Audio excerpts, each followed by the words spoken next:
Pernah? Belum pernah sih kayaknya. Pernah. Nggak ada sih. Belum sih sampai sekarang. Apa ya? Nggak ada kayaknya. Dulu mungkin ada, sekarang akhirnya nggak menyesal lagi. Nyanyain orang kali ya? Nggak denger perkataan orang tua gitu. Ayah kan pulang kerja dari Halim ke situ dulu, bareng dia telepon, Kak ini udah nyampe sini, kamu di mana? Terus aku masih di kosan, aku buru-buru. Gimana sih gini. Nah terus kedua kali aku ngelakuin hal yang sama. Belum bisa nyenengin bapak sih, bapak kan udah nggak ada gitu.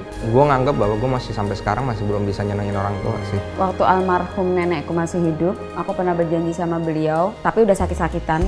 Aku bilang, doain kalau aku nanti sudah bisa kerja, sudah punya uang, aku mau beliin dia sesuatu. Setelah aku berhasil punya uang, aku sudah kerja, tapi beliau udah nggak ada. Penyesalan terbesar ini gue pernah selalu bilang sama mantan gue, ini sepele sih sebenarnya, karena dia penyesalan terbesar gue.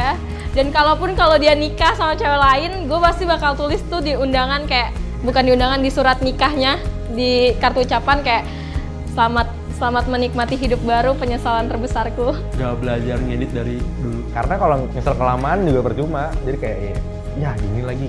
Sering gak nurut sih sama orang tua. Kayak gue waktu itu mau main malam, habis hujan kan, jam 8, jam 9. Gue main, bilang, mah abang main ya?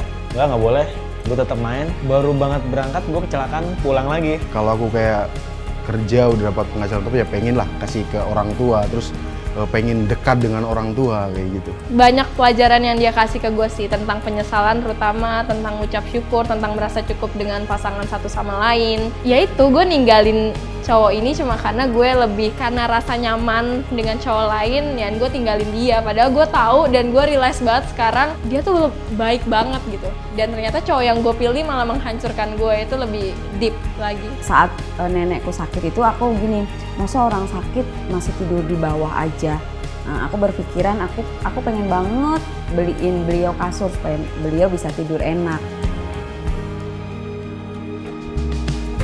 Kalau misalkan gue bisa putar waktu, gue nggak mau lah gue ngelakuin yang gue sampai kayak ibarat mau meminta dia untuk kasih kesempatan kedua sama gue.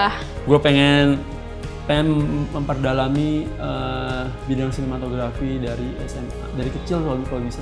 Satu hal yang bisa gue ulang adalah gue lebih taat sama nyokap bokap gue. Karena dulu itu gue selalu mempertanyakan, kenapa sih nggak boleh kayak gini, kenapa sih harus kayak gini, kenapa kayak gini. Tapi ternyata pas gue semakin dewasa, gue semakin tahu, oh ini toh maksudnya.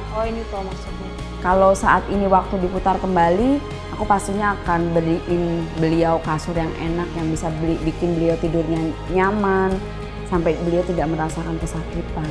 Aku bakal putar waktu, aku bakal dengerin orang tua aku, kata orang tua aku, karena menurut aku apa yang orang tua bilang itu pasti ada terselip doa di situ.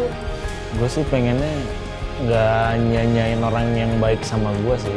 Andai gue bisa memutar waktu, gue akan kembali ke tahun 98, bulan 4. Di suatu sore gue pengen ngempesin motornya bapak gue. Gara-gara gue nggak ngempesin, bapak gue kecelakaan dan meninggal. So, ya, kalau bisa sih.